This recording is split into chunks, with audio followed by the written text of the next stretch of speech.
Improve করাকে মানুষ তাদের জীবনের প্রগতি বলে মনে করে।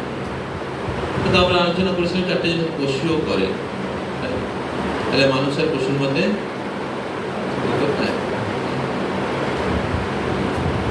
তো সেই সম্পর্কে আমরা মহাভারত থেকে আলোচনা করছিলাম যে মহাভারতে বলা হয়েছে যে আহার নিদ্রা ভয় মৈথুনাম চ সামান্যমেতৎ পশুভি নরানাম ধর্মহি তেষাম অধিক বিশেষ ধর্মেণ হীনাম পশুভি সমানাম। ধর্মহীন ব্যক্তি একজন। তো আহার নিদ্রা ভয় মৈথুন এই চারটি জিনিস কমন মানুষ আর পশুর মধ্যে। তো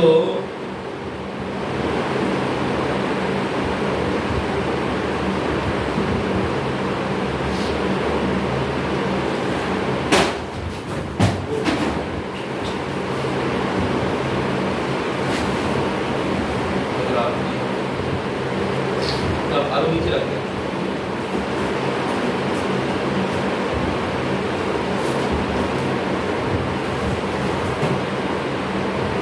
তো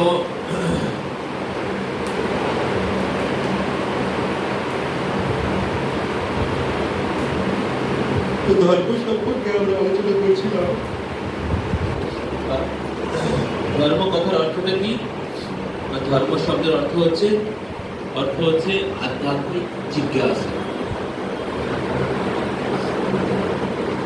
যে আমি কে, কেন আমি দুঃখ কষ্ট পাচ্ছি, মৃত্যুর পরে আমি কোথায় যাব, ভগবান এই জগৎ সৃষ্টি করেছেন, কেন এত দুঃখ। তো আমাদের প্রকৃত কর্তব্য কি, নিত্য শাশ্বত জীবন কি রয়েছে, সেটা কি করে লাভ করা যায়। তো মানুষ যখন এইভাবে প্রশ্ন জিজ্ঞাসা করে, আধ্যাত্মিক জিজ্ঞাসা করে, তখন তার আধ্যাত্মিক জীবন শুরু হয়। প্রশ্ন জিজ্ঞাসা করে না, জিজ্ঞাসা করলেও তার জিজ্ঞাসাটা হচ্ছে আহার নিদ্রা আত্মরক্ষা এবং মৈথুনকে কেন্দ্র করে। মানুষ চারটে জিনিসই করছে একটু উন্নত ভাবে, তাই না? একটু উন্নত ভাবে। তাই মানুষকে পশু থেকে উন্নত বলা যাবে না, বলা যাবে বা উন্নত ধরনের পশু বলা যাবে।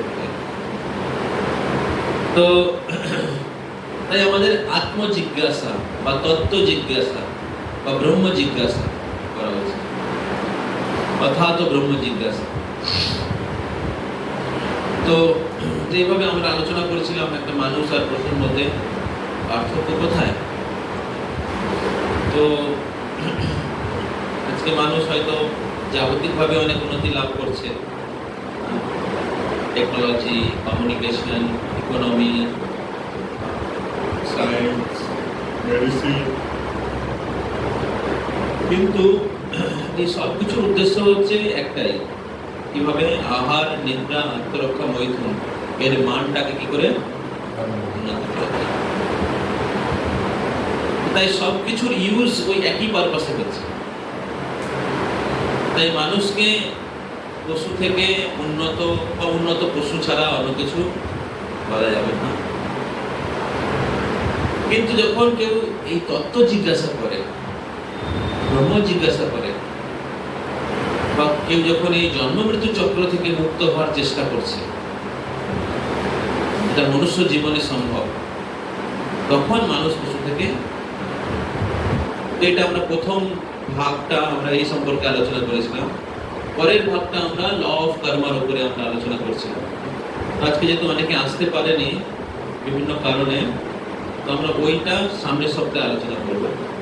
আজকে আমরা এই যে আমরা জিজ্ঞাসাগুলো করি, তো সেই জিজ্ঞাসার প্রশ্ন উত্তর আমরা কিছু আজকে আলোচনা করে নেব, যেটা আমাদের এই তত্ত্ব জিজ্ঞাসা বা কি জিজ্ঞাসা করা উচিত, বা ধর্ম সম্পর্কে আমরা জিজ্ঞাসা করি, সেই জিজ্ঞাসাগুলো কি কি, এবং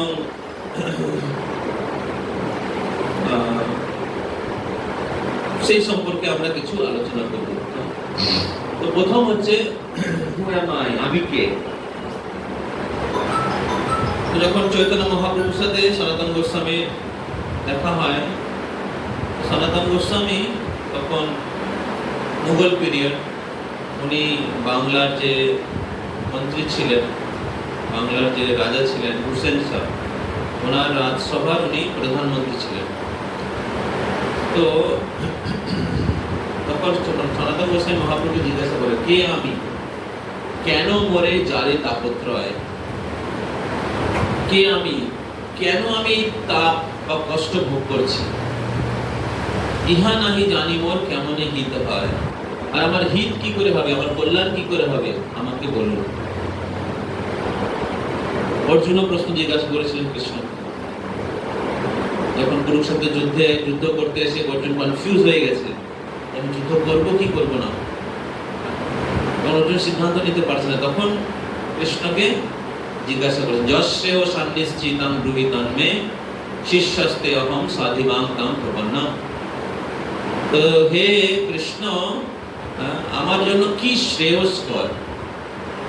একটা হচ্ছে প্রেয়, প্রেয় মানে যেটা সাথে সাথে লাভ হয়ে যায়, যে জাগতিক সুখ যে রয়েছে, ইন্দ্রিয় সুখ, সেটা তাৎক্ষণিক, ফটাফট, ইনস্ট্যান্ট হ্যাপিনেস,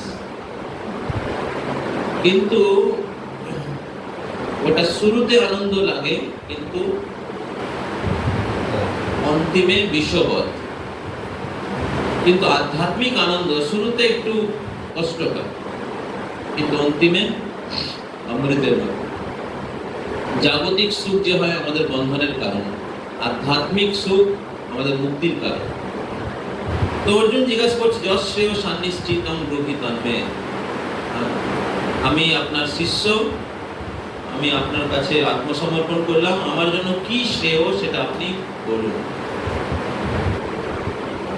তো এভাবে অর্জুন জিজ্ঞাসা করেছিল কৃষ্ণকে, সনাতন গোস্বামী জিজ্ঞাসা করছেন চৈতন্য মহাপ্রভুকে। তো আমাদেরও জিজ্ঞাসা করা উচিত যে আমি কে। ব্রহ্মা, কালকে আমরা আলোচনা করেছিলাম, ব্রহ্মা যখন সৃষ্টি হয় তখন ভগবান বিষ্ণু নাভি কমল থেকে ব্রহ্মার উৎপত্তি হয়। আর ব্রহ্মা সেই কমলের উপরে বসেছিলেন, বসে চিন্তা করছেন আমি কে, আমার সৃষ্টি কি করে হলো, আমার পিতাকে কিছু উনি বুঝতে পারছেন। তখন সেই নাভির সেই পদ্ম থেকে সেই কমলের নাল দিয়ে সেই ভিতরে এসে ঢুকছে, চারিদিক অন্ধকার, বুঝতে পারছে না। আবার সেই কমলের উপরে গিয়ে বসেছে, বসে চিন্তা করছে। তখন দুটো শব্দ উচ্চারণ হচ্ছে, ত প, মানে তপস্যা করো। তখন ব্রহ্মা তপস্যা করলেন, অনেক যুগ, দিব্য যুগ তপস্যা করলেন। যখন তপস্যা করেছেন তখন ভগবান ওনার সামনে প্রকাশিত হয়েছে, এবং তখন ভগবান ওনাকে আধ্যাত্মিক জগৎ দর্শন করিয়েছে, ব্রহ্ম সংহিতা লিখেছে। তো তখন উনি বুঝতে পারলেন যে ওনার পিতা হচ্ছেন ভগবান বিষ্ণু, কৃষ্ণ। তো আজকালকার দিনে মানুষ মনে করছে যে আমরা কেমিক্যাল থেকে এসেছি, সৃষ্টি হয়েছে কেমিক্যাল থেকে, যেমন সেই কেমিক্যাল থেকে একটা জীবনের উদ্ভব হয়েছে, সেখান থেকে এককোষী প্রাণী, অ্যামিবা, দ্বিকোষী প্রাণী, এরকম বিভিন্ন জীবের সৃষ্টি হয়েছে, জলচর, উভচর, সরীসৃপ, ধীরে ধীরে পক্ষী, বৃক্ষ, এবং তারপরে মানুষ, ইভলিউশন থিওরি।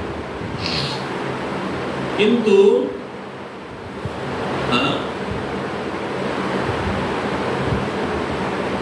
এই জীবের উৎপত্তি সৃষ্টি শুরু থেকে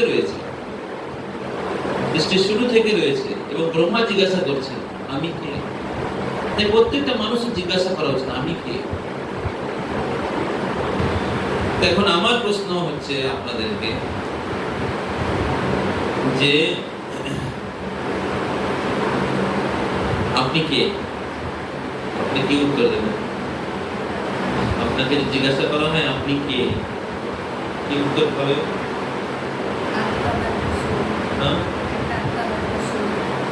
আত্মা বা সোল।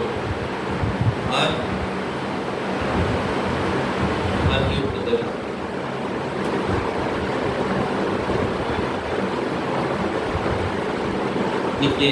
অর্থাৎ আমি কে? আমি জিজ্ঞাসা করি।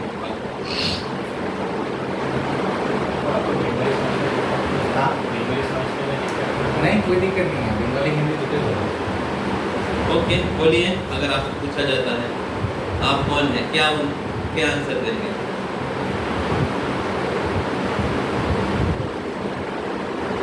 इस वर्ल्ड में है तो हम लोग तो जनरली अपना नाम बताएंगे। Okay,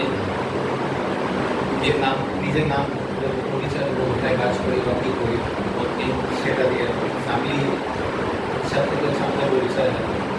correct. और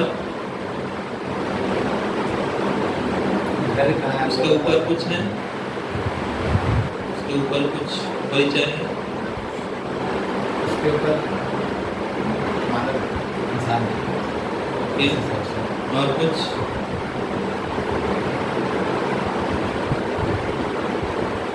उसके ऊपर तो अभी तक नहीं ढूंढ पाए। हाँ, उसके ऊपर का अभी तक नहीं ढूंढ पाए। ठीक। तो हमारे परिचय ऐसा होना चाहिए जो कभी परिवर्तन नहीं होता है। समझ में आ रहा है?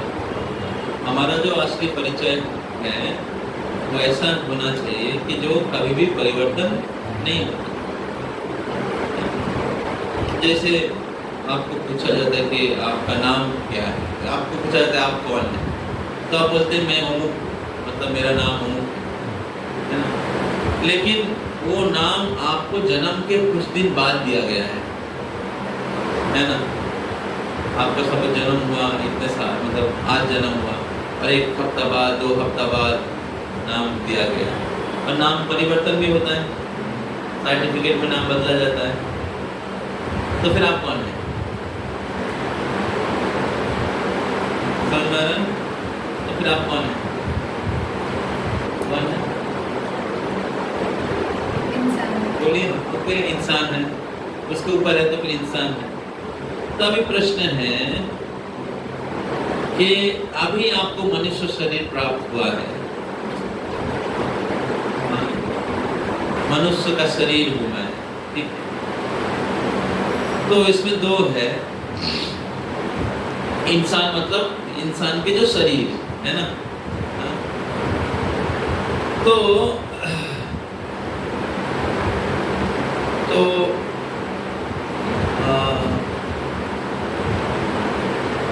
देखिए फोटो दिया गया।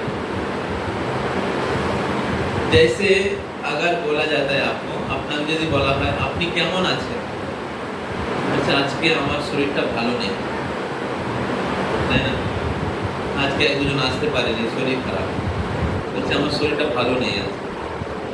তাহলে আমার শরীর যেরকম আমার খাতা, আমার মোবাইল, আমার চেয়ার, আমার ল্যাপটপ, তার মানে আমার ল্যাপটপ মানে আমি আর ল্যাপটপটা আলাদা, আমার মোবাইল ফোন আমি আর মোবাইল ফোনটা আলাদা, আমার চেয়ার আমি আর চেয়ারটা আলাদা। সেরকম আমার শরীর আমি আর শরীরটা।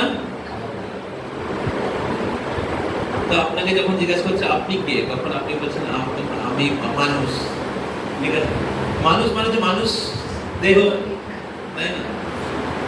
কিন্তু আমরা যদি একটু ভালো করে বিচার করি তাহলে আপনি দেখবেন যে আমি আর আমার মনুষ্য শরীরটা আলাদা।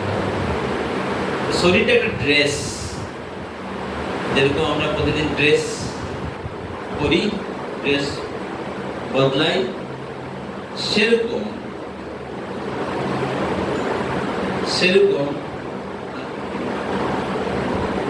একটা আমরা সেরকম ড্রেস পরিবর্তন করি, শরীর পরিবর্তন করি। তো তো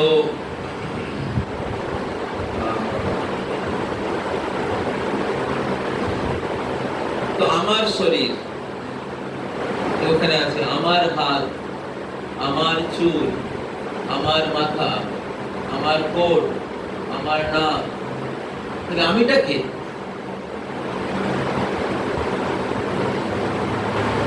আমিটা কে? আমার নাক, আমি নাক নই, আমার চুল, আমার মাথা, আমার হাত, আমার শরীর। তাহলে আমি আর শরীরটা আলাদা, আমি আর নাকটা, মাথাটা, হাতটা আলাদা। তাহলে আমি কে? আমি কে?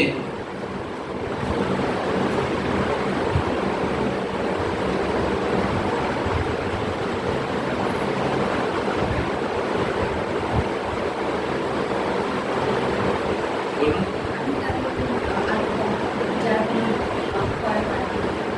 ওকে, প্রভুজি, আমি কে? উত্তর নেই আমার কাছে। হ্যাঁ? এর উত্তর নেই আমার কাছে। ওকে, তো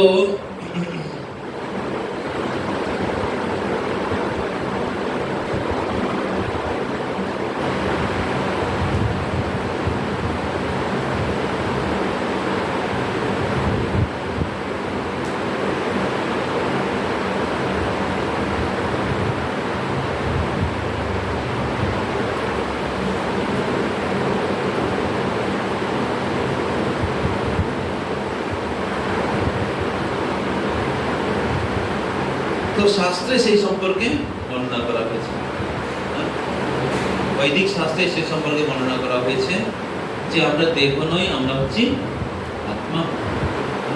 তো আত্মা হচ্ছে একটা চিৎ কণা, একটা চিৎ শক্তি, যেটা শরীরে থাকার কারণে শরীরটা সক্রিয় থাকে।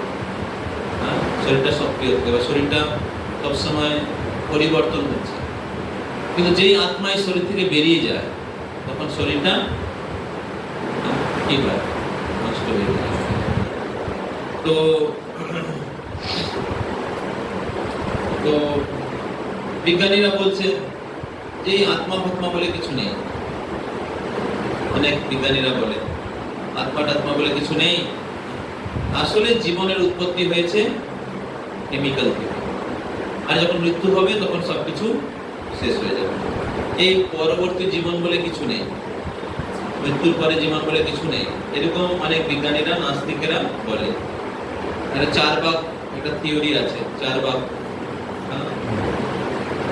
আর্টসে। উনি বলেছেন ঋণম কিত্তা ঘিতম পিবেদ যাবৎ জীবেদ সুখম জীবেদ ভস্মীভূতস্য দেহস্য কুত পুনঃ আগমনম ভাবে। ঋণম কিত্তা ঘিতম, ঋণ করে ঘি খাও, আর এইভাবে যাবৎ জীবেদ সুখম জীবেদ, পুরো জীবন সুখে কাটাও।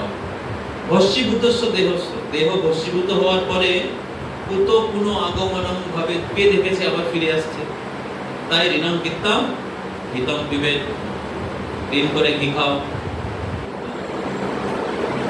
তো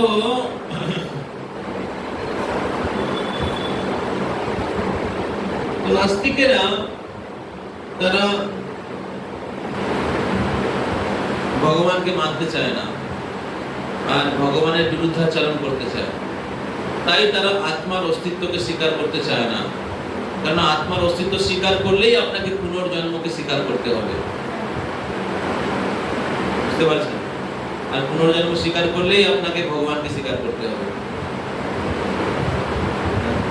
কারণ ভগবান এই নিয়ম বানিয়েছেন, ভগবান সবাইকে নিয়ন্ত্রণ করছেন, ভগবান সবাইকে কর্মফল প্রদান করছেন। তো তাই ভগবানকে স্বীকার করলে তো নিজের খেয়াল খুশি মতো জীবনযাপন করা যাবে না। তাই নাস্তিকেরা নিজের খেয়াল খুশি মতো জীবনযাপন করার জন্য তারা এই আত্মার অস্তিত্বকে স্বীকার করতে চায় না। বুঝতে পারছেন? কিন্তু বিজ্ঞান ভাবে প্রমাণিত হয়েছে, বিজ্ঞান ভিত্তিক ভাবে, শাস্ত্র ভিত্তিক ভাবে প্রমাণিত হয়েছে কিভাবে আমরা দেহ নই, আত্মা। বিজ্ঞান বলছে কেমিক্যাল থেকে এসেছে। তো তাহলে প্রভুপাদ বলছে তাহলে কেমিক্যালটা যদি, তাহলে তুমি কেমিক্যালটা একটা ডেড বডিতে ইনজেকশন করে দাও। ওই কেমিক্যালটা যদি থেকে আসে, বলছে আমরা খুব শিগগিরই সেই কেমিক্যালটা খুঁজে বের করব। ঠিক আছে? তারপর কেউ কেউ বলছে আমরা খুঁজে বের করেই ফেলেছি। তাহলে ঠিক আছে, যদি খুঁজে বের করে থাকো তাহলে মৃত শরীরে একটা সেই কেমিক্যালটা ইনজেকশন করে দিন, তাহলে জীবন চলে আসা উচিত। কিন্তু অনেক বছর কেটে গেল, বিজ্ঞানীরা সেটা করতে পারছে না। ওরা বলছে এর থেকে মুরগি ভালো বিজ্ঞানী। মুরগি কি করে, একটা ছোট মুরগিকে জন্ম দেয়, কিন্তু তোমরা অত বড় বিজ্ঞানী হয়ে কাউকে জন্ম দিতে পারছো না। ওদিকে মুখে মুখে বড় বড় কথা বলছে মুরগি বড় বিজ্ঞানী। তো তখন প্রপাত কনক্লুড করছে কি কেমিক্যাল থেকে জীবন আসে না, জীবন আসে জীবন থেকে। প্রপাত একটা বই আছে, আপনারা পড়বেন, লাইফ কামস ফ্রম লাইফ, জীবন আসে জীবন থেকে। সেখানে একটা বিজ্ঞানীর সাথে প্রপাতের কনভারসেশন আছে। প্রপাত প্রমাণ করছে কিভাবে আমরা দেহনই আত্মা, এবং আত্মা কোনো জড় পদার্থ থেকে আসে না। যদি জড় পদার্থ থেকে আসতো তাহলে জড় পদার্থ এখনো আছে। যদি আগে জড় পদার্থ থেকে জীবন এসে থাকে, বলছে আগে এসেছিল, তাহলে এখন কেন আসছে না? যদি আগে জড় পদার্থ থেকে জীবন এসে থাকে, কেমিক্যাল থেকে জীবন এসে থাকে, তাহলে এখনো আসা উচিত। কিন্তু আমরা দেখতে পাচ্ছি এখন একটা জীবন্ত ব্যক্তির থেকে একটা জীবন্ত ব্যক্তির জন্ম আসছে, একটা জীবন্ত মুরগি থেকে জীবন্ত মুরগির জন্ম হচ্ছে, একটা মানুষের থেকে একটা মানুষের জন্ম হচ্ছে, একটা গাছের থেকে গাছের, এবং ইভেন টেস্ট টিউব বেবিতে ওরা কি করে, একটা জীবন্ত কোষ নেয়, ঠিক আছে? সেই কোষটাকে একটা যে মায়ের গর্ভের যে এনভায়রনমেন্ট আছে সেটা একটা কৃত্রিমভাবে তৈরি করে, এবং সেখানে একটা জীবন্ত কি বলে শুক্রাণু, তো জীবন্ত সেল ওর মধ্যে প্রবেশ করানো হচ্ছে, তখন সন্তান উৎপন্ন হচ্ছে, ঠিক আছে? এখানে অলরেডি জীবন রয়েছে। তো এইভাবে আমরা বুঝতে পারি যে আমরা দেহ নই আত্মা। তো এখন কেউ বলতে পারে আমরা দেখতে পাচ্ছি না, আত্মা দেখতে পাচ্ছি না, কিন্তু না দেখলে বিশ্বাস করবো না। তো আত্মা এত সূক্ষ্ম, সেই সম্পর্কে ভগবদ গীতাতে বলা হয়েছে, কেশাগ্র শতভাগস্য শতধা কল্পিতস্য চ ভাগ জীবস বিজ্ঞেয় নানন্তাশ্চয় কল্পতে। কেশাগ্র শতভাগস্য, কেশের অগ্রভাগকে যদি শতভাগ করা হয়, শতধা কল্পিতস্য চ, আর সেই শতভাগকে যদি আবার শতভাগ করা হয়, কেশের অগ্রভাগ কত বড়, সূক্ষ্ম ঠিক মতো দেখা যায় না, তাকে 10,000 ভাগ করলে যে একটা ভাগ হবে, সেটা হচ্ছে আত্মার সাইজ। এটা কি করে দেখবো না? জড় চক্ষুর মাধ্যমে দেখা যায় না, বুঝতে পারছেন? মাইক্রোস্কোপের মাধ্যমে দেখা যাবে না। তো এখন আমাদের ইন্দ্রিয়ের কিছু ত্রুটি রয়েছে। এখন এই ইন্দ্রিয়ের ত্রুটি থাকার কারণে আমাদের প্রত্যেকটা ইন্দ্রিয়ের প্রত্যেকের 4টে ত্রুটি রয়েছে। সেই ত্রুটিপূর্ণ ইন্দ্রিয়ের মাধ্যমে আমরা আধ্যাত্মিক বস্তুকে দর্শন করা যায় না, বা ভগবানকে দেখা যায় না। জড় ইন্দ্রিয়ের ডিফেক্ট রয়েছে। তার মধ্যে একটা হচ্ছে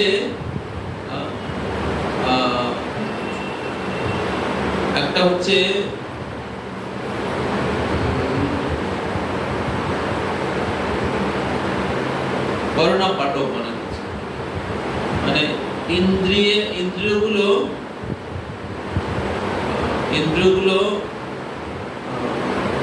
মোহিত হয়ে যায়। অপটিক ইলিউশন, তার মধ্যে একটা হচ্ছে অপটিক ইলিউশন। এখানে ছবি দেখে বুঝতে পারছেন কি আছে? এখানে ছবিতে কি দেখা যাচ্ছে?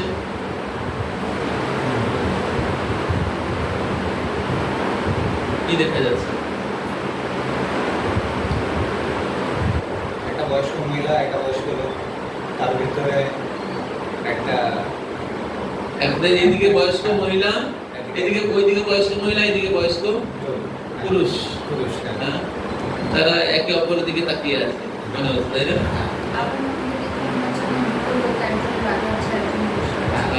আবার মনে হচ্ছে এদিকে একটা লোক, এদিকের একটা লোক ইয়ে বা পিয়ানো বাজাচ্ছে, কি বলে গিটার বাজাচ্ছে, আর ওইদিকে আরেকটা লোক কি করেছে, বসে আছে। হ্যাঁ কিছু তো করছে, হ্যাঁ? আর ওইদিকে একজন স্ত্রী আর না, দরজায় দাঁড়িয়ে আছে, না, তাই না? তা কোনটা সত্য? কেউ দেখছে এটা, কেউ দেখছে ওটা, হ্যাঁ? কোনটা সত্য? দুটো সত্য একসাথে হতে পারে না, কিন্তু মনে হচ্ছে ওরকম।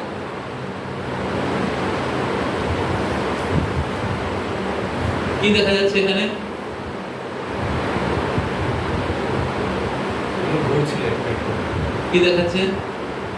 দেখাচ্ছে এই সার্কেল গুলো হ্যাঁ, ঘুরছে, তাই না? হ্যাঁ, হ্যাঁ? কিন্তু আসলে কি ঘুরছে? ঘুরছে না। এখানে দেখবেন আপনি, এখানেও দেখুন যে সার্কেল গুলো, একটু মাথাটা সামনে পিছনে করুন, এখানে যে সার্কেলটা, হ্যাঁ, আগে পিছনে আছে। কিন্তু আদেও ওটা ঘুরছে না। হ্যাঁ? কি মনে হচ্ছে? এটা ঘুরছে। হ্যাঁ, চাকাগুলো ঘুরছে, তাই না? স্পোক গুলো ঘুরছে।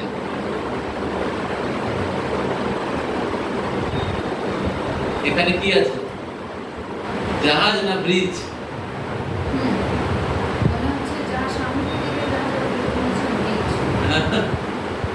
এটা হচ্ছে অপটিক ইলিউশন।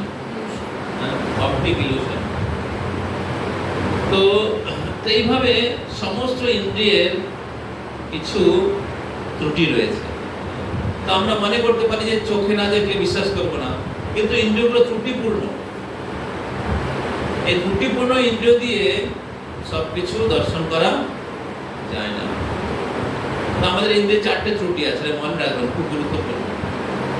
একটা যে ভ্রম, আমরা ভুল করি, সবাই ভুল করে, বড় বড় বিজ্ঞানীরা ভুল করছে, পরীক্ষার ফলে ছাত্ররা ভুল করছে, এমনকি অপারেশন থিয়েটারে ডাক্তাররা ভুল করে। তো তো তাই সমস্ত ব্যক্তির মধ্যে একটা ভুল করার প্রবণতা রয়েছে। ভ্রম, প্রমাদ। প্রমাদ মানে মোহগ্রস্ত হয়ে যাওয়া, মোহগ্রস্ত হয়ে যাওয়া। যেরকম এখানে আমরা অপটিক ইলিউশন ব্যাপারে আলোচনা করলাম, ইন্দ্রিয়গুলো মোহিত হয়ে যায়। দেখুন অনেক সময় মনে হচ্ছে আপনি রাস্তায় যাচ্ছেন, আগে জল আছে, অপটিক ইলিউশন। সূর্যের তাপের মাধ্যমে এরকম একটা মরীচিকার মতো তৈরি হয়। যেরকম মরুভূমিতে মরীচিকা, সেরকম রাস্তায় ওরকম দেখা যায় অনেক সময়। এটা অপটিক ইলিউশন, ইন্দ্রিয়ের ত্রুটিপূর্ণতা। ঠিক বাত তো? मेरा फोन नहीं उठाया, अपने पिताजी के साथ उनका बात हुआ। अपने पिताजी के साथ उनका बात हुआ, मेरे का प्रोग्राम में बिजी है, मैंने मारा बोले रात को फोन करके सब मैं आपको नंबर व्हाट्सएप कर তো এইভাবে ইন্দ্রিয়ের ভ্রম, প্রমাদ,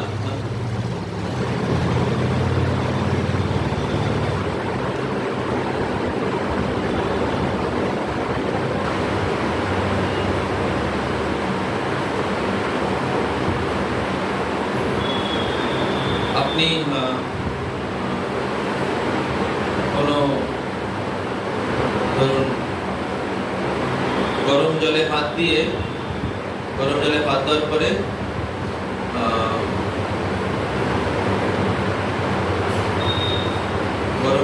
দেওয়ার পরে আপনি আপনি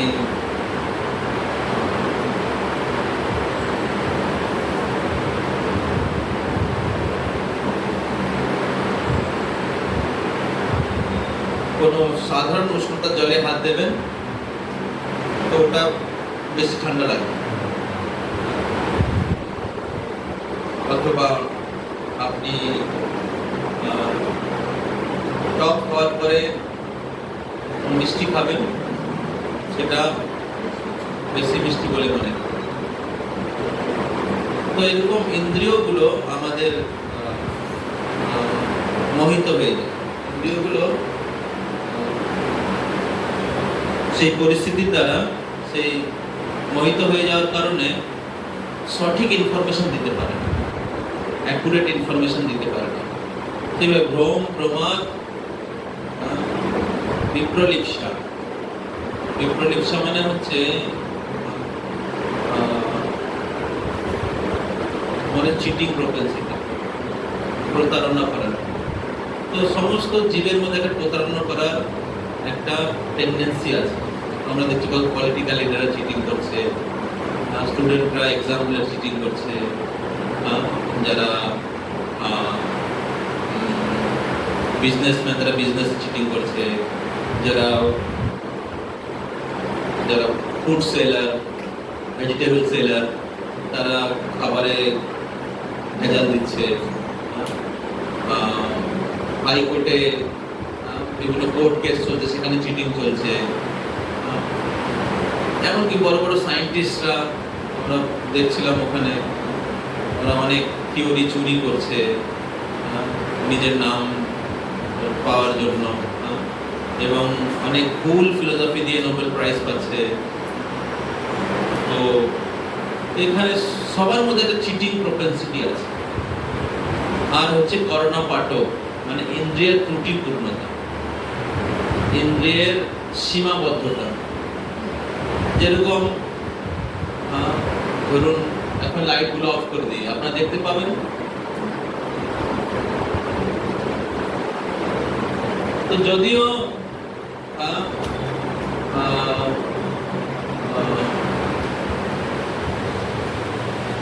তো আমাদের ইন্দ্রিয় থাকা সত্ত্বেও আমরা দেখতে পাচ্ছি না। তো ইন্দ্রিয়ের লিমিটেশন আছে, যখন আলো থাকছে তখনই দেখতে পাচ্ছি, তাই না? আর আমার চোখ হচ্ছে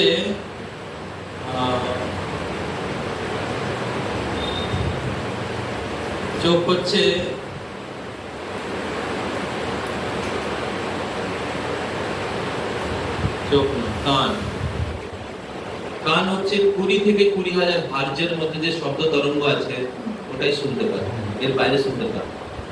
লিমিটেশন আছে। এবং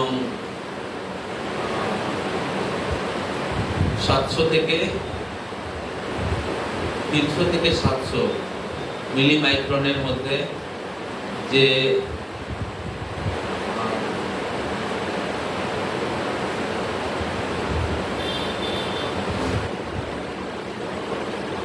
কি বলে বস্তু রয়েছে সেটাই দেখতে পাই, ওর বাইরের জিনিস দেখতে পাবো।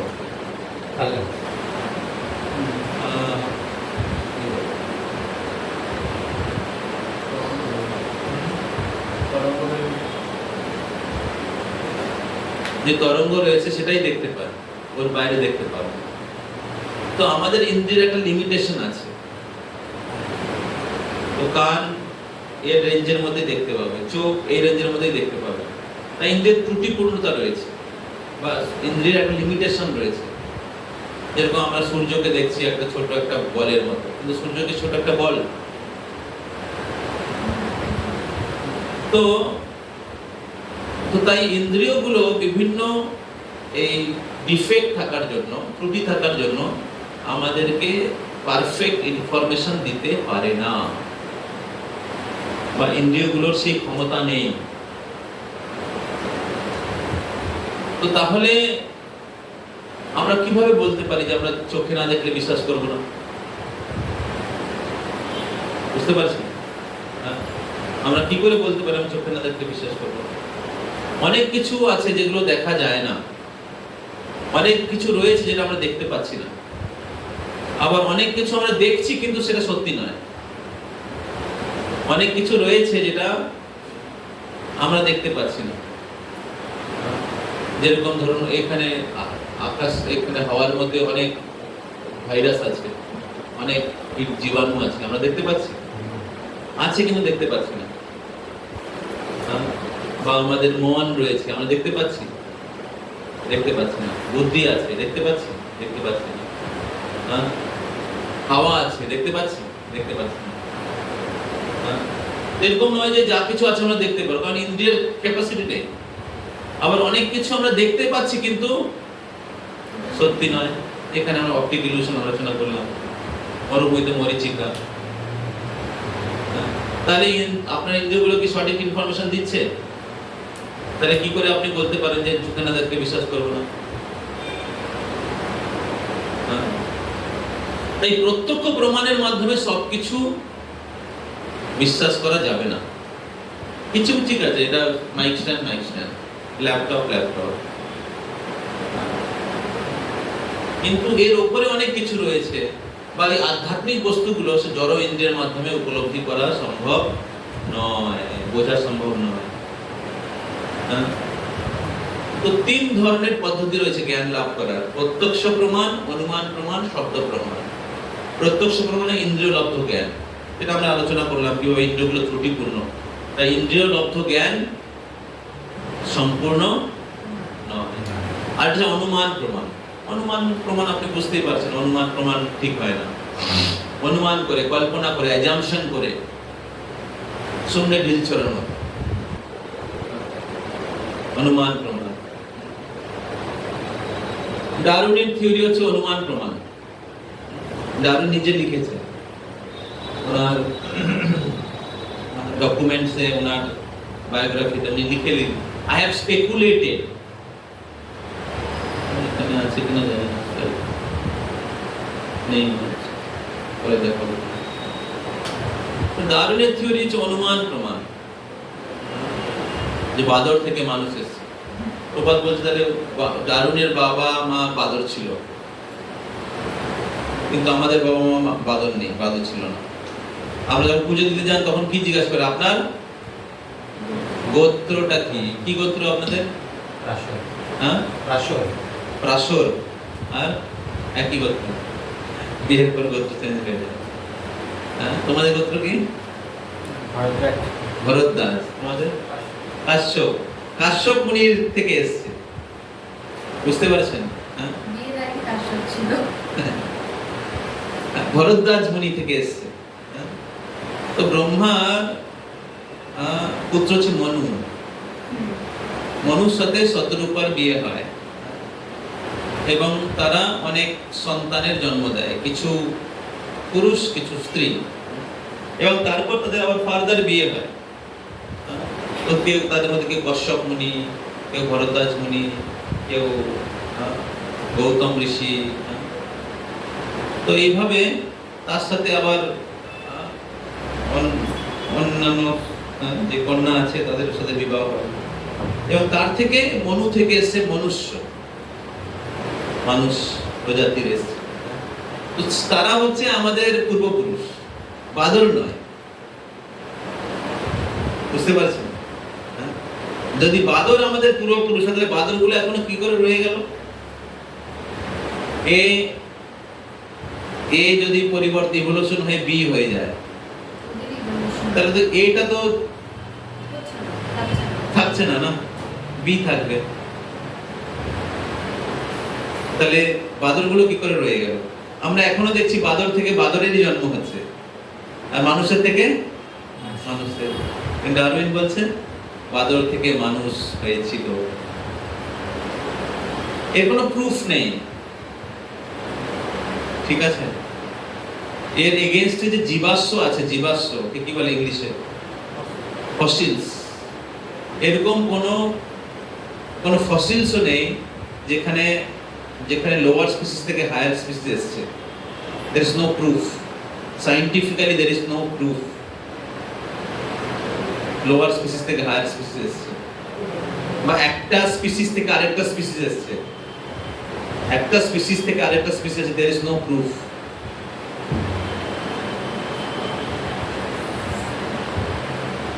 বুঝা যাচ্ছে? তো আমাদের একটা টপিক আছে, ইভলিউশন টুয়ার্ডস পারফেকশন। ওখানে ডারউইন থিওরিকে বিভিন্ন অ্যাঙ্গেল থেকে কাটা হয়েছে, শাস্ত্র প্রমাণের মাধ্যমে, সায়েন্টিফিক প্রুফের মাধ্যমে। তো তো এইভাবে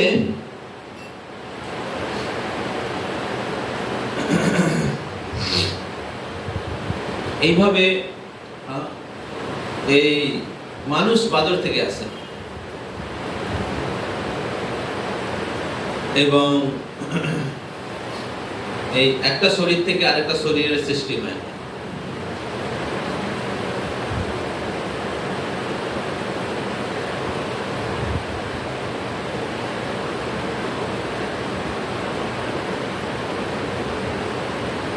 জীবন থেকে জীবন এসে,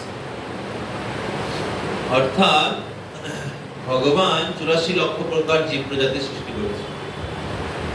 84 লক্ষ প্রকার জীব, শুনেছেন না? 84 লক্ষ প্রকার পদ্মপুরাণে আছে। জলজান অবলক্ষানি স্থাবরা লক্ষ বিংশতি ভূময়া রুদ্র সংখ্যকা, এরকম বর্ণনা করা হচ্ছে। 9 লক্ষ প্রকার জলচর রয়েছে। জলজান অবলক্ষানি স্থাবরা, স্থাবর যেটা আছে বৃক্ষ আদি, স্থাবরা লক্ষ বিংশতি, 20 লক্ষ প্রকারের উদ্ভিদ রয়েছে স্থাবর, যারা স্থলে থাকে। কৃমি কীট রয়েছে কৃময়া রুদ্র সংখ্যকা, 11 লক্ষ প্রকার। তারপরে 4 লক্ষানি মানবা, আর 4 লক্ষ প্রকারের মানুষ রয়েছে। কয় লক্ষ? 4 লক্ষ। তো যেরকম দেবতা রয়েছে, অসুর রয়েছে, দৈত্য রয়েছে, দানব রয়েছে, এবং এই পৃথিবীতে বিভিন্ন প্ল্যানেট রয়েছে। সেই প্ল্যানেটে বিভিন্ন নাগলোক, পাতাল লোক, স্বর্গলোক, জনলোক, বিভিন্ন লোকে বিভিন্ন ধরনের মনুষ্য রয়েছে। এরকম 4 লক্ষ প্রকার মানুষ রয়েছে। তো আত্মা তার কর্ম অনুসারে বিভিন্ন শরীর লাভ করে, বুঝতে পারছেন? আত্মা শরীর পরিবর্তন করে, এক শরীর থেকে অন্য শরীরে যায়। মৃত্যুর সময় শরীরের বিনাশ হয়, কিন্তু আত্মার বিনাশ হয় না। যেরকম আপনার কাছে যেরকম টাকা আছে, আপনি সেরকম আপনি ড্রেস কিনতে পারবেন, তাই না? আপনার কাছে যদি কম টাকা থাকে তাহলে সিম্পল ড্রেস, বেশি টাকা থাকলে ভালো ড্রেস। সেরকম আপনার যদি কর্ম ভালো থাকে, ভালো শরীর লাভ হবে, আর কর্ম খারাপ থাকলে খারাপ শরীর লাভ হবে, পশু শরীর, এরকম। তো এইভাবে শরীর থেকে শরীরের সৃষ্টি হয়নি, যেটা ডারউইন বলছে। ডারউইন যেটা বলছে এটা হচ্ছে অনুমান প্রমাণ, কল্পনা করে, বোঝা যাচ্ছে? কিন্তু ওর প্র্যাকটিক্যালি কোনো সায়েন্টিফিক প্রুফ নেই, না সায়েন্টিফিক প্রুফ আছে না প্র্যাকটিক্যাল প্রুফ আছে। এরকম হয়েছিল তার কোনো প্রমাণ নেই, কিন্তু হয়নি তার প্রমাণ আছে। ও বলছে যে ওই ছাগলগুলো সেই খেতে খেতে একদম জিরাফ হয়ে গেছে অভ্যুত্থানের ফলে।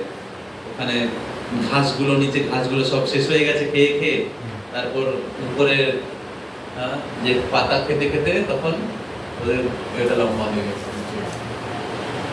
জিরাফ এসছে। মুরগি থেকে ময়ূর এসছে।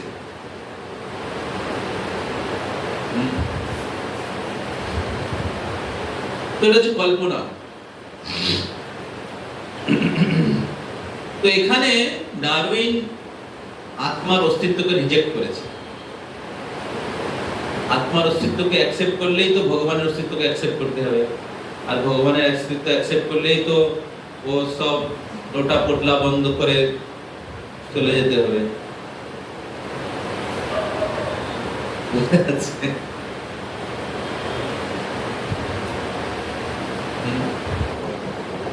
এইভাবে অনুমান প্রমাণ ডারউইন নিজে অ্যাকসেপ্ট করেছে। আজকালকার দিনে আমি জানি না এখন আমাদের এখনো বেঙ্গলে বা ইন্ডিয়াতে পড়াচ্ছে কিনা ডারউইন থিওরি, পড়াচ্ছে এখনো? হ্যাঁ, আমাদের সমাজে পড়াতো, এখন মনে হচ্ছে পড়াচ্ছে না। কিছু পড়াতে পারছে না, বিদেশে তো পড়ায় না, আর কিছু তো নেই, পড়াবিটা কি? প্রোগ্রাম এটা কি আর কিছু নেই তো বাইরের, কিন্তু আমরা স্পিরিচুয়াল বুকগুলো পড়ে শেষ করতে পারছি না, এত বিশাল। এর উপরে গেলেই এখানে আসতে হবে, কারণ সব ডিফেক্ট ধরা পড়ে যাবে। তো এইভাবে প্রত্যক্ষ প্রমাণ, অনুমান প্রমাণ, তারপর হচ্ছে শব্দ প্রমাণ।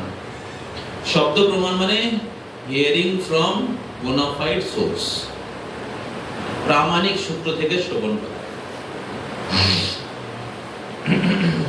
যেরকম ধরুন আজকে টেলিভিশনে কি কি কর্মসূচি আছে, কোথা থেকে জানবেন? আগে তো পেপারে দিয়ে দিত একটা কোশ্চেন, ওটা Okay. সিরিয়াল কোন সময় কোন মুভি, আর কোথা থেকে জানবো আমরা?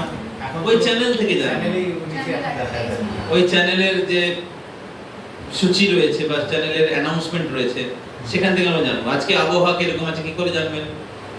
আবহাওয়া দপ্তর থেকে, তাই না? ধরুন এই ল্যাপটপটা কি করে চালাতে হবে, কোথা থেকে জানবেন? হ্যাঁ? নিজে খুলে দিয়ে আমি দেখছি কি করে চলে ল্যাপটপটা, তাহলে কি হবে?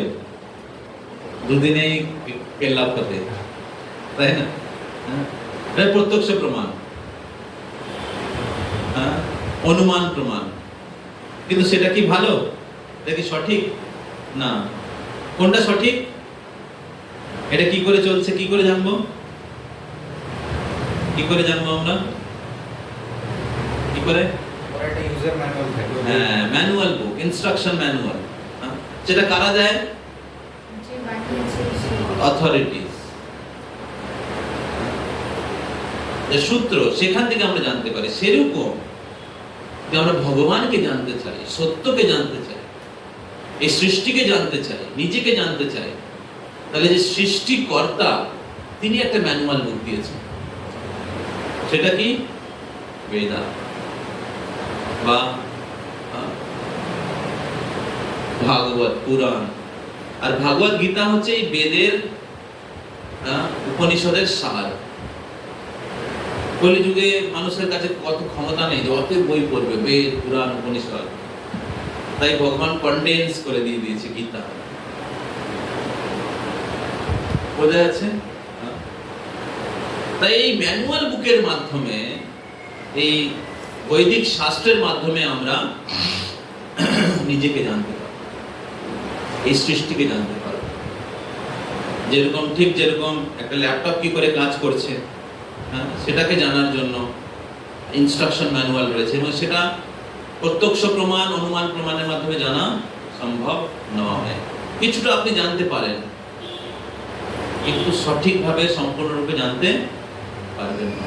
সেরকম যদি এই জগৎকে জানতে হয়, সৃষ্টিকে জানতে হয়, নিজেকে জানতে হয়, তাহলে আমাদেরকে এই বৈদিক শাস্ত্র যেটা ভগবান দিয়েছে, তাই বৈদিক শাস্ত্রকে অপৌরুষেয় বলা হয়। অপৌরুষেয় মানে এটা কোনো মানুষের দ্বারা লেখা নয়, ভগবান সরাসরি এসেছে। শাস্ত্রস্তু সাক্ষাৎ ভগবৎ প্রণীতম, শাস্ত্র স্বয়ং ভগবান দিয়েছে। ব্যাসদেবরা লিখেছে, সৃষ্টির শুরুতে ভগবান প্রথমে ব্রহ্মাকে বলেছিলেন, ব্রহ্মা নারদকে বলেছেন, নারদ ব্যাসকে বলেছেন, তারপর ব্যাস লিখেছে। আর কলিযুগের মানুষ মনে করতে পারবে না, স্মৃতিশক্তি নেই। আগে লোকেরা শুনেই মনে রাখতে পারতো, তাই বেদের অপর নাম শ্রুতি। শুনেই মনে রাখতে পারতো, শ্রুতিধর ছিল। এখন আমরা মোবাইলের চিপ, মেমোরি কার্ড, এটা ওটা, তাও ভুলে যাচ্ছে। আমরা মনে করছি অনেক উন্নত হয়েছে, ল্যাপটপ কম্পিউটার এসব এসছে। আগে লোকেরা শুনেই মনে রাখতে পারত, তাহলে কার আগে উন্নত ছিল? তো তো আমরা আলোচনা করছিলাম, শুরু করেছিলাম আমরা যে আমি কে।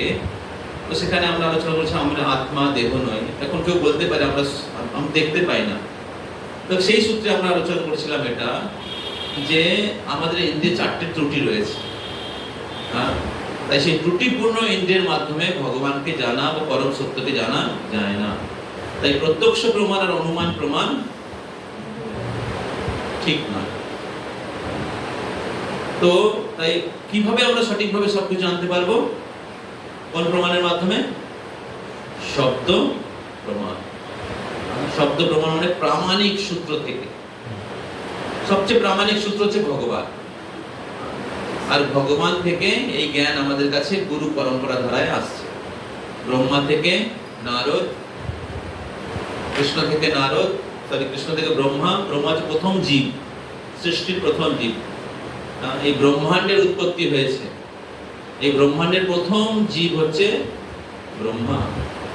ব্রহ্মা দিয়েছে নারদকে, নারদ দিয়েছে ব্যাসকে, ব্যাসদেব দিয়েছে তার শিষ্যকে, পদ্মনাভ, হরি। এভাবে শিল প্রভুপাদ যিনি ইসকনের প্রতিষ্ঠাতা আচার্য, তার কাছে এসেছে গুরু শিষ্য পরম্পরার দ্বারা। তো এইভাবে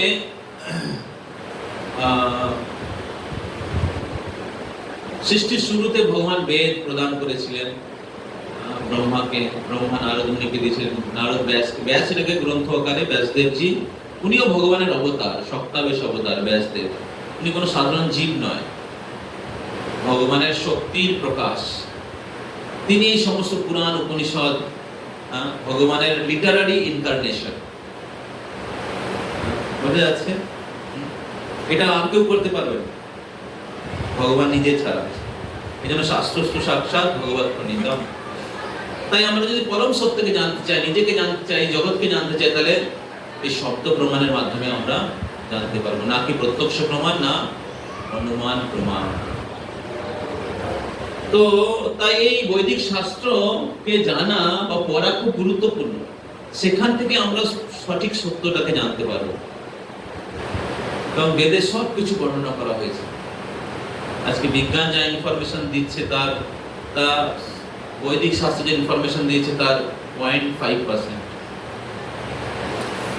এবং তার মধ্যে অর্ধেকটা জিনিস ত্রুটিপূর্ণ, চেঞ্জ হচ্ছে। কিন্তু বৈদিক শাস্ত্রে যুগ যুগ আগে যেটা লেখা হয়েছে, এখনো কোনো এটা ভুল হয়ে গেছিল, ঠিক করে দিই। দেখেছেন গীতার কোন শ্লোককে চেঞ্জ করে, আরে ভুল হয়ে গেছিল, ওটা ভুলে গেছিলাম।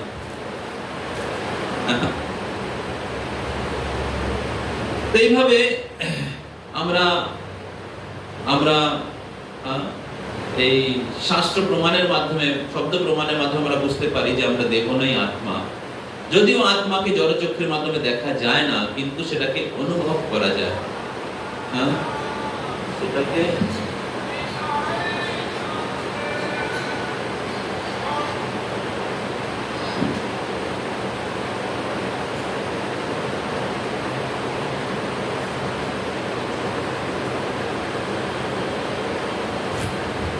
অনুভব করা যায়, বা শাস্ত্র প্রমাণের মাধ্যমে সেটাকে উপস্থিতি, সেটাকে উপলব্ধি করা যায়। যেরকম ধরুন কারো বাড়িতে কেউ মারা গেছে, তো আমরা ওরা সবাই কান্না করে, ও আমার দাদু চলে গেল, আমার বাবা চলে গেল, আমার শ্বশুর চলে গেল, আমার স্বামী চলে গেল। কিন্তু ব্যক্তিটা তো শুয়ে আছে, কে চলে গেল? শুয়ে আছে, কে চলে গেল? আত্মা। তাহলে ব্যক্তিটাকে শরীর না আত্মা? শরীর, আত্মা। তাই ব্যক্তিটা হচ্ছে আত্মা। কিন্তু বদ্ধ অবস্থায় আমরা নিজেকে শরীর বলে মনে করছি। এই শরীরে থাকতে থাকতে আমরা মনে করছি শরীর। এরকম কেউ কোনো ঘরে থাকতে থাকতে সেই ঘরের প্রতি একটা অ্যাটাচমেন্ট তৈরি হয়ে যায়। কেউ কোনো গাড়ি চালাতে চালাতে সেই গাড়ির সাথে অ্যাটাচমেন্ট তৈরি, আমার গাড়ি, নিজেকে গাড়ির সাথে আইডেন্টিফাই করছে। সেরকম এই শরীরে থাকতে থাকতে, বা আমরা ভারতবর্ষে জন্মগ্রহণ করেছি, আমরা নিজেকে ভারতীয় বলে আইডেন্টিফাই করছি। সেরকম আমরা দেহে থাকার কারণে আমরা নিজেকে দেহ বলে আইডেন্টিফাই করছি। কিন্তু বাস্তবিক পক্ষে না আমরা দেহ, না ইন্ডিয়ান, না আমরা হিন্দু, মুসলিম, এটা আমাদের প্রকৃত পরিচয় নয়। প্রকৃত পরিচয় হচ্ছে আমরা আত্মা ভগবানের অংশ। বোঝা যাচ্ছে? বদ্ধ অবস্থায় আমরা এই দেহে থাকার কারণে দেহকে আমরা আইডেন্টিফাই করি নিজের পরিচয় বলে। দেহটা যদি ইন্ডিয়ায় জন্মগ্রহণ করেছে তাহলে ইন্ডিয়ান, যে আমেরিকায় জন্ম করেছে বলেছে আমেরিকান, যে বাংলাদেশে জন্মগ্রহণ করেছে, পাকিস্তানে জন্ম করেছে সে পাকিস্তানি, যে হিন্দু পরিবারে জন্ম সে হিন্দু, মুসলিম পরিবারে মুসলিম, সাদা সাদা, কালো হলে কালো, মানুষ হলে পুরুষ হলে পুরুষ, স্ত্রী হলে স্ত্রী। কিন্তু আসলে আত্মা হিন্দু, মুসলিম, ইন্ডিয়ান, আমেরিকান, স্ত্রী পুরুষ নয়। আত্মা ভগবানের দাস। এই জীবনে কারো ভারতে জন্ম হয়েছে, পরবর্তী জীবনে কারো আমেরিকায় জন্ম হতে পারে, তাই না? কেউ মনে করতে মানুষ এই জীবনে মানুষের শরীর হয়েছে, পরবর্তী জীবনে পশু শরীর হতে পারে, তাই না? এটা পরিবর্তনশীল, এই পরিচয়টা পরিবর্তনশীল, অনিত্য পরিচয়। জড় জগতে থাকাকালীন আমরা একটা পরিচয় দেই, কিন্তু এটা আমাদের আসল পরিচয় নয়। চৈতন্য মহাপ্রভু সনাতন গোস্বামী জিজ্ঞাসা করেছেন, তখন সনাতন গোস্বামী প্রায় বলেছিলেন, সনাতন গোস্বামীকে চৈতন্য মহাপ্রভু বলেছিলেন, জীবের স্বরূপ হয় কৃষ্ণের নিত্য দাস, শ্রীকৃষ্ণের তটস্থ শক্তি ভেদাভেদ প্রকাশ। তো জীবের স্বরূপ হচ্ছে কৃষ্ণের নিত্য দাস, জীবাত্মা হচ্ছে কৃষ্ণের নিত্য দাস। গীতাতে ভগবান বলছেন, মাময়ী বাংশ জীব লোকে জীবভূতা সনাতনা। মাময়ী বংশ, আত্মা হচ্ছে আমার অংশ। জীবলোকে জীবভূতা সনাতনা, সনাতন অংশ। আত্মা হচ্ছে ভগবানের সনাতন অংশ। ভগবান আগেও ছিলেন, এখনো থাকবেন, এখনো আছেন, ভবিষ্যতেও থাকবেন। সেরকম ভগবানের অংশ হওয়ার কারণে আত্মা আগেও ছিল, এখনো আছে, ভবিষ্যতেও থাকবে। আত্মা আর ভগবানের সম্বন্ধ সনাতন। ভগবান সনাতন, আত্মা সনাতন, তাই ধর্ম সনাতন। আমরা বললাম সনাতন ধর্ম। সনাতন ধর্ম মানে কি? শাশ্বত। ভগবান শাশ্বত, জীব শাশ্বত, জীবের সাথে ভগবানের যে প্রেমময় সম্বন্ধ সেটাও শাশ্বত, তাই ধর্ম শাশ্বত, সনাতন। তাই আমরা হিন্দু, মুসলিম, খ্রিস্টান, বৌদ্ধ, জৈন নই, আমরা হচ্ছি সনাতন, ভগবানের অংশ। জীবের কাজ হচ্ছে ভগবানের সেবা করা, কিন্তু ভগবান হচ্ছে পূর্ণ, জীব হচ্ছে তার অংশ। অংশের কাজ পূর্ণের সেবা করা। যেরকম হাতের কাজ শরীরের সেবা করা, তাই না? আর যদি মনে করে না আমি আজকে রসগোল্লা খাবো, প্রতিদিন মুখ খাচ্ছে, আমি প্রতিদিন মুখকে খাবারটা তুলে দিচ্ছি, মুখটা এনজয় করছে, আমি খাচ্ছি, কালকে থেকে কি করব? আমি মুখে খাবার দেব না, নিজেই রসগোল্লা খাবো। ঠিক আছে, গড়িয়া থেকে নিয়ে এসছে রসগোল্লা, আর কি করেছে? হাত রসগোল্লার হাড়িতে হাত ঢুকে গেছে। বাহ, খুব মিষ্টি, খুব মিষ্টি লাগছে, খুব মিষ্টি। বোঝা যাচ্ছে তো? হাত যদি নিজে নিজে খাবার খেতে চায়, কান যদি নিজে নিজে খেতে চায়, সব ইন্দ্রগুলো স্ট্রাইক করছে, না মুখকে খাবার দেব না, আমি নিজে খাবো, তাহলে কি হবে? দুদিন পরে হাত আর কাজ করছে না, আরে উঠতে পারছি না আমি, পাটা চলছে না, বলছে আমি সেই গড়িয়াতে গিয়ে এত পরিশ্রম করে আমি সেই রসগোল্লা কিনে নিয়ে এসেছি, আর মুখটা খাচ্ছে, খাটলাম আমি, ভোগ করছে মুখ। তো মুখটা হচ্ছে পুরো শরীরের কেন্দ্রস্থল। যেরকম একটা বৃক্ষের কেন্দ্র হচ্ছে তার মূল। কেউ যদি মূলে জল না দিয়ে শাখা পোশাখায়, ডালে, পাতায়, ফুলে, ফলে জল দেয়, কাজ হবে? সেরকম যদি মুখে খাবার না দিই তাহলে কোনো কাজ নেই। সেরকম ভগবান হচ্ছেন সবকিছুর মূল। অহম সর্বস্ব প্রভব, আমার থেকে সবকিছু সৃষ্টি হয়েছে। মত্ত সর্বম প্রবর্ততে, আমি সবকিছুর স্রোত। ইতিমত্তা ভজন্তে মাম বুধা ভাব সমন্বিতা। বুদ্ধিমান ব্যক্তিরা এটা জেনে ইতিমত্তা ভজন্তে মাম, আমার ভজনা করে। So why we need to practice spiritual life? Because the Supreme Lord, He is the root of everything and everyone. ভগবান সবকিছুর স্রোত, ভগবান সবকিছুর মূল। যেরকম মূলে জল দিলে শাখা প্রশাখা পরিপুষ্ট হয়, মুখে খাবার দিলে সমস্ত অঙ্গ প্রত্যঙ্গ শক্তিশালী হয়, সেরকম ভগবানের সেবা করলে আত্মা সন্তুষ্ট। ভগবতের শ্লোক আছে, যথা তরুর মূল নিষেচনে ন কৃপন্তি তৎস্কন্দ ভুজোপশাখা। এই উদাহরণটা দেওয়া রয়েছে। যেরকম বৃক্ষের মূলে জল দিলে সমস্ত শাখা প্রশাখা পরিপুষ্ট হয়, মুখে খাবার দিলে সমস্ত অঙ্গ প্রত্যঙ্গ পরিতৃপ্ত হয়। প্রাণোপহারশ্চ যথেন্দ্রিয়ানাম হরম অচ্যুতেজ্যা। সেরকম অচ্যুত ভগবান শ্রীকৃষ্ণের সেবা করার ফলে সবকিছুর সেবা হয়ে যায়। এটা আমাদেরকে জানতে হবে। তাই ভগবান হচ্ছেন সবকিছুর মূল। ভগবানের সেবা করার মাধ্যমে আত্মা সন্তুষ্ট হয়। এই জগতে এত কিছু প্রগতি হয়েছে, তা সত্ত্বেও মানুষ অসন্তুষ্ট কেন? এত হিংসা, এত লড়াই, এত ঝগড়া, এত মারামারি, কাটাকাটি, dissatisfaction, suicide, drugs, divorce, war, terrorism. Why?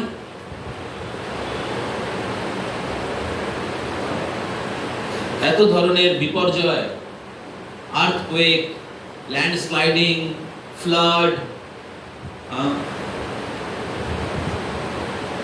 সর্বত্র মানুষ কষ্ট পাচ্ছে।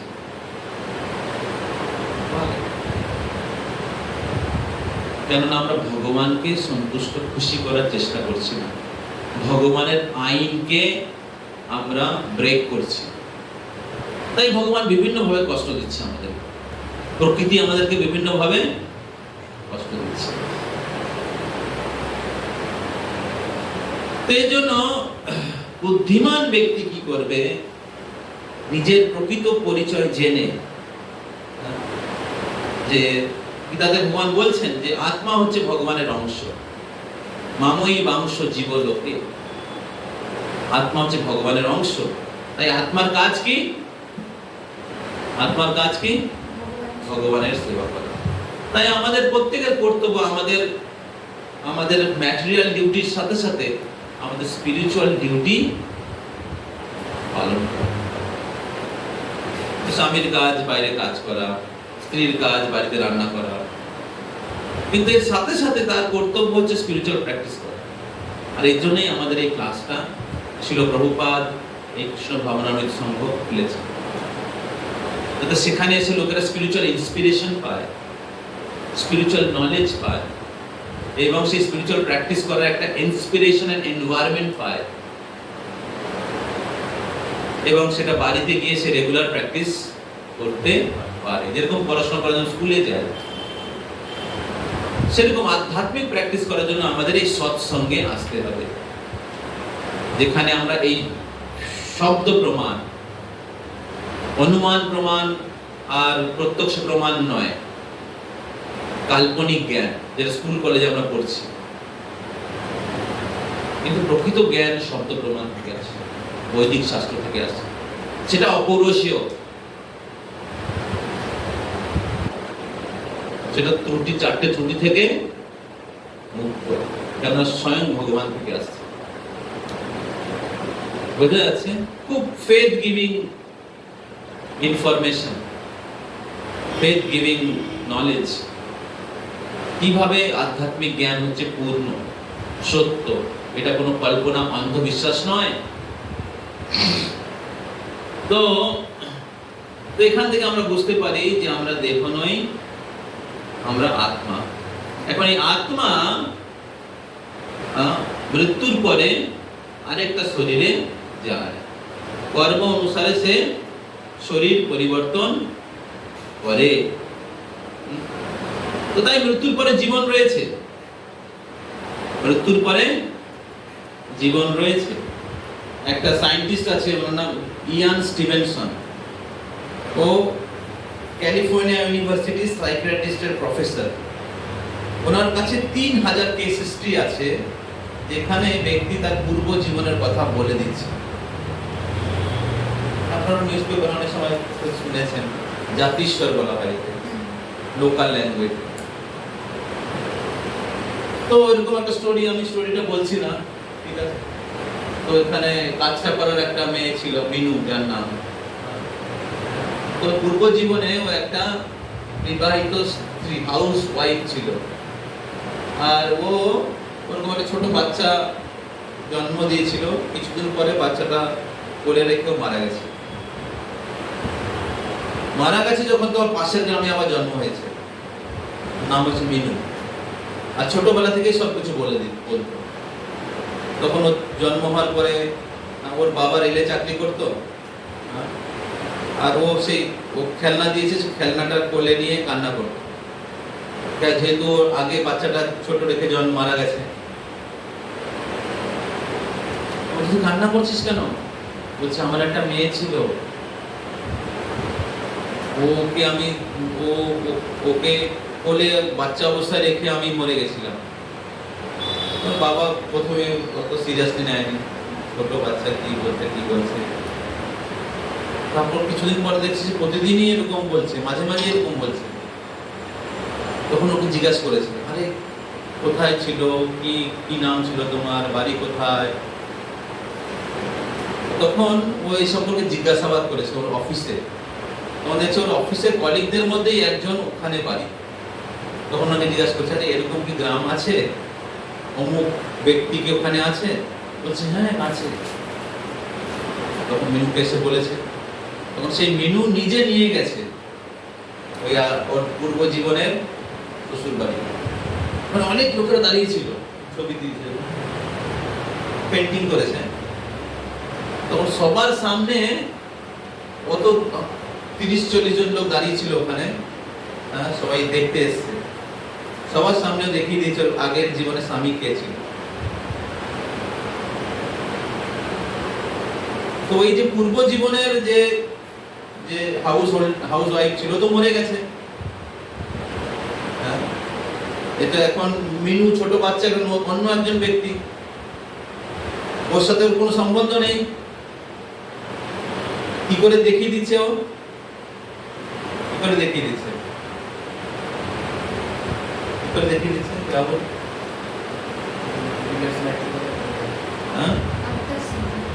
আত্মাটা সে তাই মনে রাখতে পেরেছে পূর্ব জীবনে।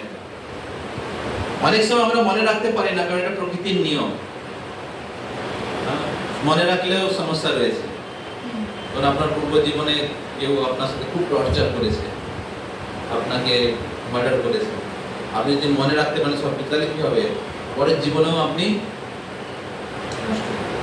ডিস্টার্ব থাকবে। তাই ভগবান কি করে ভুলিয়ে দেয়, যাতে নতুন জীবন, নতুন ইন্সপিরেশন, এবং তাকে আবার ভগবান সুযোগ দেয়। কিন্তু কখনো কখনো বিভিন্ন আত্মারা সেটা মনে রাখতে পারে, ভগবানের ইচ্ছায়। এর থেকে আমরা বুঝতে পারি কিভাবে আত্মা শরীর পরিবর্তন করে। আত্মা শরীর পরিবর্তন এখানে। এখন এই শরীরটা 84 লক্ষ প্রকার। এই যে আত্মা শরীর পরিবর্তন করে, সেই শরীরটা কত প্রকার? 84 লক্ষ প্রকার। 80 লক্ষ জন্ম পার হওয়ার পরে কারো মনুষ্য শরীর লাভ হয়। 4 লক্ষ মানুষ, 80 লক্ষ প্রজাতি ঘুরতে ঘুরতে ঘুরতে কেউ মনুষ্য শরীর লাভ হয়। আর এই মনুষ্য শরীরে কেউ এই জীবন জিজ্ঞাসা বা তত্ত্ব জিজ্ঞাসা করতে পারে, ভগবানকে জানার সুযোগ পায়। আর এই জন্ম মৃত্যু যে চক্র রয়েছে, সেখানে যে আবর্তিত হচ্ছে, দুঃখ কষ্ট পাচ্ছে, সেটাতে ফুল স্টপ দেওয়ার সুযোগ পায়, সেটাকে বন্ধ করার সুযোগ রয়েছে। পুনর্জন্ম জয়াতে, অর্থাৎ এই জন্ম মৃত্যু চক্রকে জয় করার একটা সুযোগ রয়েছে। আর সেটা কি করে সম্ভব? না, আমরা যদি ভগবানের সাথে আমাদের সম্বন্ধকে পুনঃস্থাপন করি। যেরকম হাত শরীরের সেবা করে, হ্যাঁ, যেরকম মুখে খাবার দিলে শরীর পরিপুষ্ট হয়, গাছের গোড়ায় জল দিলে সমস্ত গাছ কি বলে শক্তিশালী হয়, শাখা পোশাকায় জল যায়, সেরকম ভগবানের সেবা করলে আত্মা সন্তুষ্ট হয়, আত্মা সুখী হয়, এবং সে তাকে আর এই জন্মমৃত্যু চক্রে ফিরে আসতে হয় না। গীতাতে ভগবান বলছেন, আপনারা বলুন আমার পরে পরে, জন্ম কর্ম চমে দিব্যাম কর্ম সময় एवं जो वेत्ति तत्ततो त्यक्ता देहं पुनर्जन्म नैति मामेति स अर्जुन। জন্ম কর্ম চমে দিব্য, ভগবান বলছে আমার জন্মকর্ম দিব্য। ভগবানের জন্মকর্ম আর জীবের জন্মকর্ম এক নয়। এই জীবের জন্ম হয় তার কর্ম অনুসারে। এই 84 লক্ষ প্রকার জীব প্রজাতিতে জীবের জন্ম হয়, দেখুন লেখা আছে কতটা কত প্রকার। কিন্তু ভগবানকে এরকম কর্মফল ভোগ করতে হয় না, আর ভগবানের শরীর পরিবর্তন হয় না। ভগবান এই জগতে আবির্ভূত হয় আর অপ্রকট হয়। যেরকম ভগবান শ্রীকৃষ্ণ যখন আবির্ভাব হয়েছিল কংসের কারাগারে, চতুর্ভুজ নারায়ণ রূপে আবির্ভূত হয়েছিলেন, তারপরে সাধারণ বালকের রূপ ধারণ করেছে। তাই ভগবানের আবির্ভাব আমরা যখন জন্ম হয়, আমাদের যখন ল্যাংটা অবস্থায় জন্ম হয়, আমাদের শরীরে সবকিছু লেগে থাকে, কিন্তু ভগবানের যখন জন্ম হয় দিব্য রূপে আবির্ভূত হয়। তিনি খুব সুন্দর পীত বসন পরিধান করে রয়েছেন, সমস্ত অলংকার আভূষণ সুসজ্জিত হয়ে আছেন, তার হাতে শঙ্খ চক্র গদা পদ্ম রয়েছে। তিনি দেবকী বসুদেবের সাথে কথা বলছেন, আমরা যখন জন্মাই কান্না করি আমরা। তাই ভগবানের জন্ম সাধারণ জীবের জন্ম এক নয়। আর সামনে জন্মাষ্টমী আসছে, এই মাসের শেষের দিকে, তার আগে বলরামের আবির্ভাব তিথি, খুব স্পেশাল টাইম যখন আপনার ক্লাসে যুক্ত হয়েছেন, কৃষ্ণের সাথে যুক্ত হয়েছে।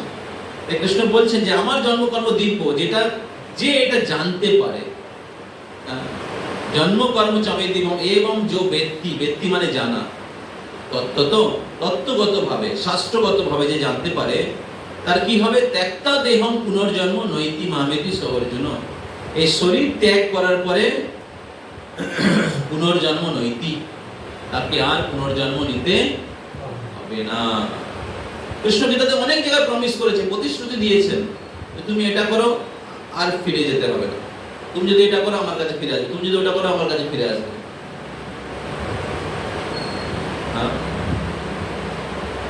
কৃষ্ণ প্রতিশ্রুতি দিচ্ছেন। যদি আমরা কৃষ্ণের আরাধনা করি, কৃষ্ণের ভক্তি করি, আপনাকে আপনার ভৌতিক কাজ ছাড়তে হবে, আপনার কর্তব্য করার সাথে সাথে, জীবন ধারণ করার সাথে সাথে কৃষ্ণ ভক্তি অনুসরণ করুন।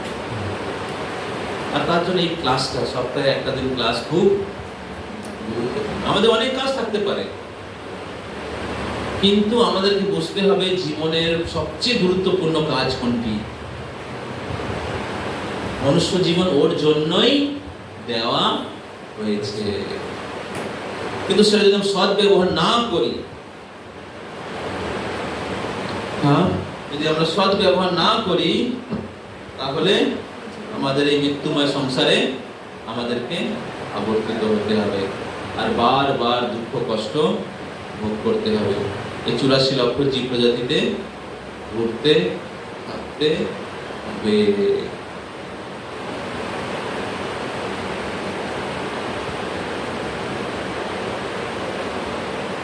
ঠিক আছে, তো আর অনেক কিছু আছে, আমি আজকে একটু আলোচনা করলাম।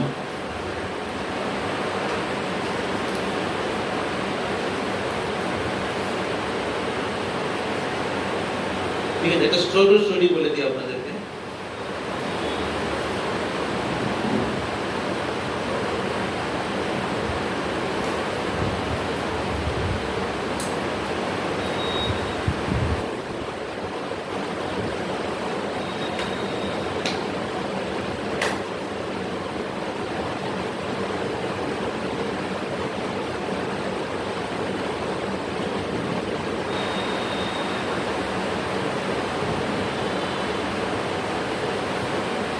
তা একটা সাধু ছিল, ঠিক আছে, সে ভ্রমণ করতে করতে একটা রাজার কাছে গেছে। তো সেই রাজা অনেক ঐশ্বর্যশালী ছিল, অনেক ধন সম্পদ ছিল, অনেক শক্তিশালী, আনন্দে গর্বে সে রাজ্য শাসন করছিল।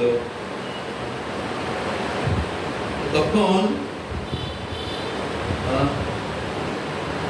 সে সাধু মহাত্মা এসছে তার বাড়িতে।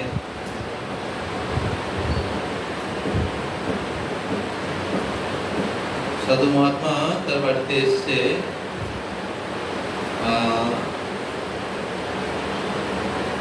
তখন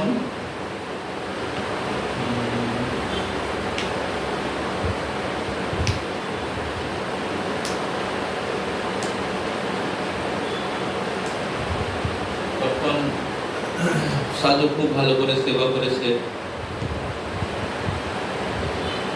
তখন साधु प्रश्न जिज्ञासा करेছে, याद है आपको स्टोरी?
যতটা মনে আছে আমি বলছি, ঠিক আছে?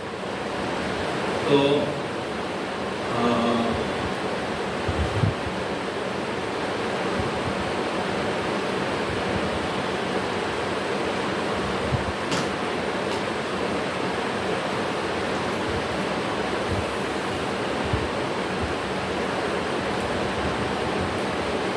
এই সাধু মহাত্মা এই রাজার বাড়িতে এসছে। তো রাজা অনেক ঐশ্বর্যশালী জীবনযাপন করত, অনেক ধন সম্পত্তি ছিল।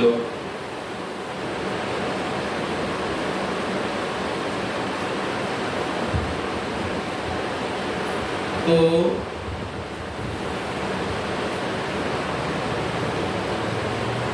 সাধু চিন্তা করছে যে তো রাজার অনেক ধন সম্পত্তি আছে, কিন্তু এ তো ভগবানের ভক্তি করছে না।